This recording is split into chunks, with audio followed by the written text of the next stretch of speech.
અને મારી મુલાકાત શક્ય બની છે। ચાડ કેરિયાની માટીમાં રમીને મોટી થયેલી અને ભગત પરિવારની લાડકવાઈ દીકરી એવા પુષ્ટિ ભગતના મારા તમામ બહેનો અને તમામ ફઈના ચરણોમાં કોટી કોટી પ્રણામ। આજે આ સ્નેહ મિલનમાં મારો અવાજ નહીં પરંતુ મારા ચાડ કેરિયા પરિવારની તાકાત બોલશે। લાગણીઓના સંબંધે ફૂલ ખીલ્યા છે, લાગણીઓના સંબંધે ફૂલ ખીલ્યા છે, આંગળીઓના વેઢે ગણી શકાય એવા સુંદર સ્વજનો મળ્યા છે। સ્નેહ મિલનનો અર્થ થાય છે સ્નેહ એટલે પ્રેમ અને મિલન એટલે મળવું। શું વાત કરવી મારે મારા વતન કેરિયા વિશે।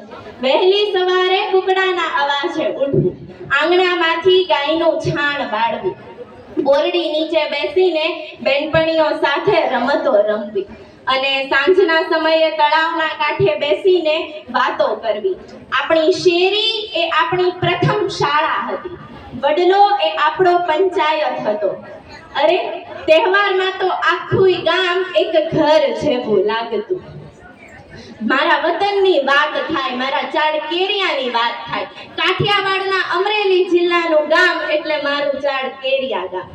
ચાડ કેરિયા ગામ એટલે મોજીલું ગામ। ક્યાંક કોકના ખાખરા ખુલે તો ક્યાંક કોકની ઘારી ખુલે, ક્યાંક કોકના થેપલા ખુલે તો ક્યાંક કોકની ભાખરી ખુલે, ક્યાંક કોકના લાડવા ખુલે ને જે એક સાથે જમવા બેસે ને આ છે મારો ચાડ કેરિયા પરિવાર। એ જ રીતે આજે ફઈ અને દીકરી એકબીજાને પ્રેમથી મળે, આ છે મારો ચાડ કેરિયા ગામ। દીકરીને ગામમાંથી જુદી જુદી જગ્યાએ સાસરે વળાવે, કોઈ અમદાવાદ, કોઈ સુરત તો કોઈ વિદેશ।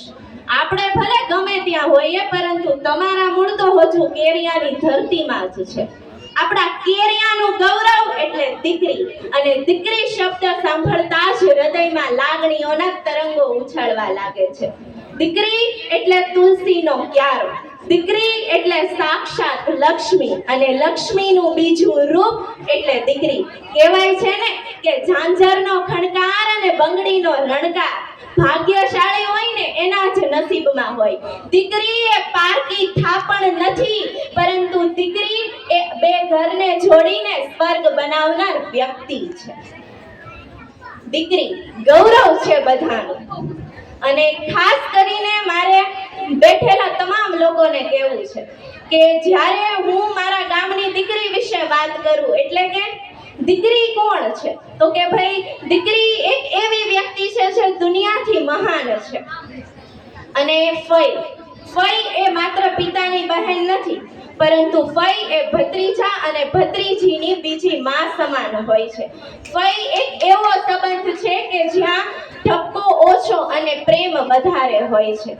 ફઈ એ પોતાના ભત્રીજા અને ભત્રીજીની દરેક ખુશીમાં ખુશ અને દરેક સફળતામાં ગૌરવ અનુભવે છે। છેવટે મારે મારા ગામની દીકરીઓને એટલું કહેવું છે કે નારી તું નારાયણી છે, સતી છે, માં જગદંબા છે, અરે વિશ્વની મહાશક્તિ છે। મને પણ ગર્વ છે કે હું આ ચાડ કેરિયા પરિવારની દીકરી છું। અંતે હું એક પંક્તિ દ્વારા મારા વક્તવ્યની પૂર્ણાહુતિ કરીશ।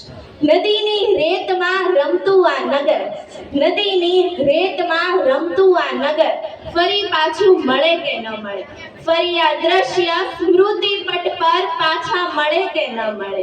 ભરી લો શ્વાસમાં માટીની આ સુગંધ, ભરી લો શ્વાસમાં માટીની આ સુગંધ, આ ભીની માટી પાછી મળે કે ન મળે। પરિચિતોને ધરાઈને જોઈ લેવા દો, પરિચિતોને ધરાઈને જોઈ લેવા દો, આ હસતા ચહેરા અને મીઠી નજર પાછી મળે કે ન મળે। રડી લો આજ સંબંધોને વીંટળાઈને અહીં, રડી લો આજ સંબંધોને વીંટળાઈને અહીં, પછી કોઈને કોઈની ખબર મળે કે ન મળે, પછી કોઈને કોઈની ખબર મળે કે ન મળે। બાપના ખભા પર બેસીને આખી દુનિયા જોતી દીકરી એક દિવસ આંખમાં આંસુ રાખીને સાસરે જાય છે, અને એ જ દીકરી બાપનું ઘર છોડતી વખતે રડે છે અને સાસરે જઈને સૌ કોઈ કોઈને હસાવે છે. આનું નામ છે સાહેબ દીકરી. અહીંયા મને બોલવા માટે આપ સૌને વિનંતી કરી એ માટે હું પુષ્ટિ ભગત આપ સૌનો દિલથી આભાર વ્યક્ત કરું છું. મારી સાથે એકવાર જોરથી બોલવાનું છે. ભારત